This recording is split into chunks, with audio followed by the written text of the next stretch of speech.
Mr. President, a few years ago, mainstream news articles trumpeted supposedly stunning news out of Scandinavia.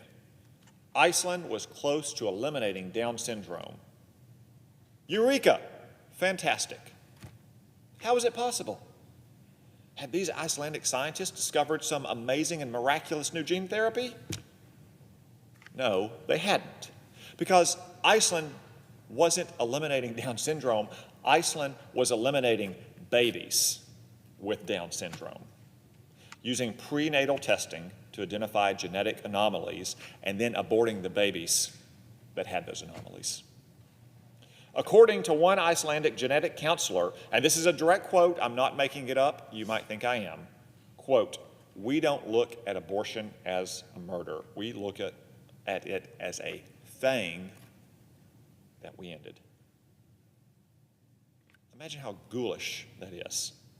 That's what this counselor and some like him believe, that a baby is just a thing. But if they're honest with themselves, I think if they look in their hearts, they know the truth. Babies with Down syndrome aren't just things. They are living human beings of inestimable value who are loved by their Creator, even if they aren't protected by the law or valued by too many in society. Sadly, Iceland is no exception. In many parts of the world, a Down syndrome diagnosis is tantamount to a death sentence. And while in America, thankfully, we are more welcoming, sadly, we still terminate roughly 2/3 of babies diagnosed with this genetic condition. That needs to change. A civilized nation has a responsibility to protect our most vulnerable people, and that means we have an obligation especially to protect unborn babies with Down syndrome. My home state of Arkansas passed a law to do just that, to make it illegal for an abortionist to perform an abortion if they know it is motivated solely by a Down syndrome diagnosis. You would think this law would be uncontroversial. You would think a country that cares about ending discrimination against people with disabilities would leave it the chance to outlaw a particularly evil and final form of discrimination. After all, this Congress has taken many steps in recent years to protect those with disabilities. But no, you would be wrong. That's not what happened.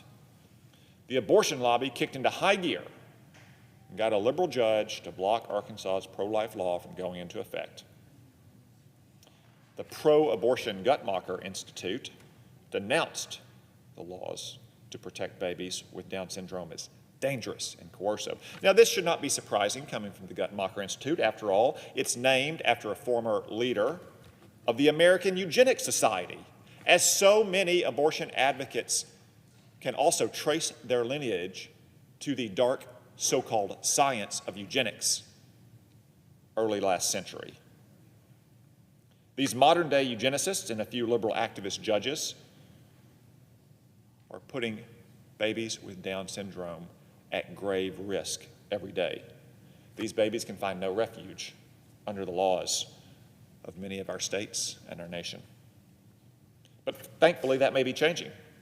The state of Arkansas is fighting to save its pro-life law in court, and tomorrow I and Representative Ashley Hinson, along with many of my colleagues in Congress, will submit an amicus brief urging the court to protect these most innocent and vulnerable young babies.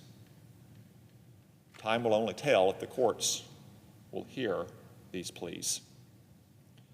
But while we will make the most persuasive legal arguments available on the law and the facts, I must add that the most effective advocates for justice will always remain those little babies with Down syndrome and the parents who brought them bravely into this world. They'll be the first to tell you that a person with Down syndrome isn't a burden. It isn't just a thing, to quote the Icelandic eugenicist. These babies are persons. They are fearfully and wonderfully made. they are created equal in the eyes of an image of God, just like each and every one of us. So let us fervently pray that one day, soon, our laws will reflect this very basic truth and protect these innocent children. Mr. President, yield the floor. Note the absence of a quorum.